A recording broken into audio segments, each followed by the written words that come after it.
Welcome back to News Geelong as we look at the world of Geelong sport to our very own Mitch Scoop Cleary. Good evening, Mitch.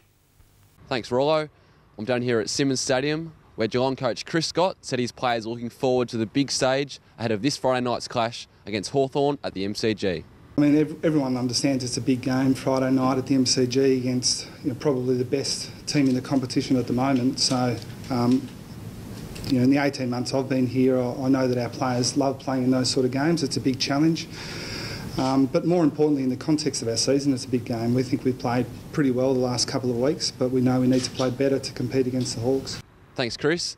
Now we speak to Casey Tatanka, who was best on ground for South Barwon as they beat Leopold on Saturday. Casey Tatanka best on ground in South Barwon's 10-goal win over Leopold at the Leopold footy ground. Congratulations, Casey. Very difficult conditions, but 10-goal win you'll take any week. Yeah, exactly, especially Leopold at Leopold. We know they're a quick ball movement side, so the conditions probably played into our hands a little bit with the wet conditions, but yeah, look, we'll take a 10-goal win over Leopold any day. Casey, you opened, South Barwon opened with 5 goals in the first quarter, 5 goals in the second quarter, 4 goals in the third quarter. You played very consistent football. Yeah, it is, and it's something we've been working on. Lapses for 10 minutes against good sides, and they'll hurt you. So, it was one of our things at the start of the game to really start well and go on with it. Again, we saw some of the back six play very, very well. Young Mitch Herbison playing very well yourself, and you ended up in the back line in the last part of the game. Yeah, look, I've been playing back line down at Geelong, and look, it's things that we do throw the side around a bit. Come finals time, we might play a number of positions. So, it's really about versatility for the team, and it was good. How'd you find the conditions ground-wise? Very muddy in the centre and yet solid around the outer edges. Yeah, exactly. The throw-ups are a bit difficult, especially in the second quarter. It started to rain and we probably didn't adjust as quick as we'd all like. But I think in the second half, when those conditions continued, we improved at that. So it's something we want to work on for finals. And your co-coaches, James Garvey and Josh McCann, pleased with the effort, but with finals coming up, you've got some big games also coming up and you need to really maintain the strength you've got. Yeah, exactly. We're getting our full team out in the park now, and I think we've got Bell Park next week and Newtown in a couple of weeks. So playing those hard games on the way up to finals is certainly a good thing.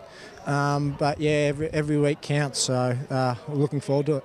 And obviously being able to finish on top of the ladder and make your first finals appearance as a team on the big wide open spaces of Simmons Stadium at Kardinia Park will be very important.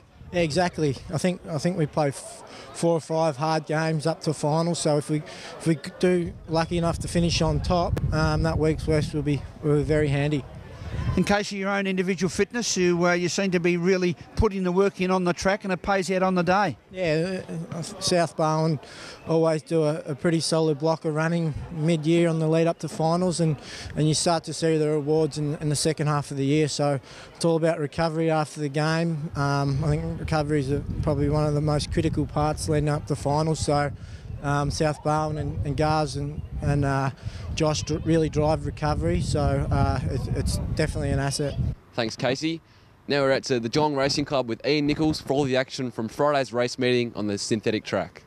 Well, it was another wintry day at Geelong Racetrack on last Friday, the last July meeting for the winter season, and punters got off to a pretty ordinary start when the odds-on favourite got rolled in the first. A lovely horse by Redout's Choice was given every chance of winning by its jockey, but unfortunately the 12-to-1 chance blazed up the straight, and we gave Danlight Dancer the first race of the day, Warrnambool trainer, and certainly there were a few punters on that one, race 1 at Geelong. Arafu under pressure, Latesse Rumble behind those has made up ground on the fence, and then Danlight Dancer, Resolutes and Smart Samurai, the debutants, with Danlight Dancer coming quick and fast the outside. Danlight Dancer after Smart Samurai. Danlight Dancer for Yindle took the front, drew clear, and Danlight Dancer beats the debutants. Race 3, the Roderick Insurance, there was quite a sensation at the start of the race. We had the favourite withdrawn at the barrier. It sweated up badly on the way to the post and had to come out. And I'm talking about Sidereal Messenger.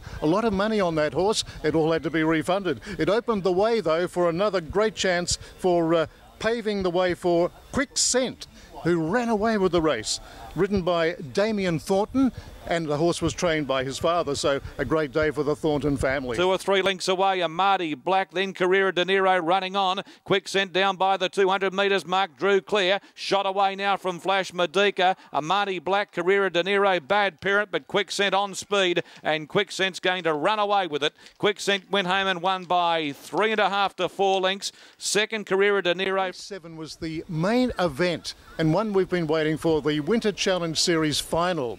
And champion jockey Damien Oliver got up on a roughy called Lake Crescent. Further back, Cavendish looking for a run, got disappointed. Tariana led down by the 250. She's flat as a tack, leads the way from Bon Jondra. Henshaw coming through, Riverina's Girl, and Lake Crescent's the one. Lake Crescent bursting through with Henshaw and Riverina's Girl. Henshaw's hit the lead. Lake Crescent coming at Henshaw. Lake Crescent grabbed Henshaw. Oh, I'm not sure. Race 9, the last on the program, was the Give Where You Live handicap. A very good and worthwhile cause, Give Where You Live here in Geelong. And punters were rocked. We're going to be a rock star. Got up and really played a very heavy tune to win that one. Michael Rodd and Mark Kavanagh combining. A great combination to take out the final event on the program. Homeward bound, Rock the Ballet quickly on the scene. Dash to the front now from Six Stitcher in configuration. And here comes Gonna Be a Rock Star. Gonna Be a Rock Star launching down the centre, quickly moved up to Rock the Ballet. Blooded getting out with Dark Pearl. Gonna Be a Rock Star in front. Configuration, the fence kicking, but it's Gonna Be a Rock Star in front of Configuration and Blooded, and Gonna Be a Rock Star. 1.5 lengths. Of course, we'll be back next Friday. It'll be the new season. Horses all have a birthday on August 1, and we're looking forward to a great meeting here on the synthetic track at Geelong Racing Club. This is Ian Nichols standing in for John Dunn. And from down here at Simmons Stadium, it's back to you in the studio, Rollo. Thanks, Mitch, and hope your footy training goes well this week. And now for all the weather conditions expected for Geelong and the Surf Coast over the next 6 days. Let's look at the week ahead. Tomorrow, Thursday, we'll see cloudy conditions with possible late showers on the top of 14. Friday, we'll see a shower or two, clearing to a mild day with an expected top of 15. Saturday, we'll see a morning shower or two with a top of 15, while Sunday we'll have a few showers and also a top of 15. Monday will continue with a shower or two and a top of 14, and Tuesday will continue to be partly cloudy with a top of 13. Today we saw areas of morning fog and light morning frosts before a mostly sunny afternoon. We'd reached a top temperature of 14. And that's another winter weather outlook for Geelong and the Surf Coast. Thank you for joining us on News Geelong this evening. To my dear friend Jared Spencer, happy 39th birthday.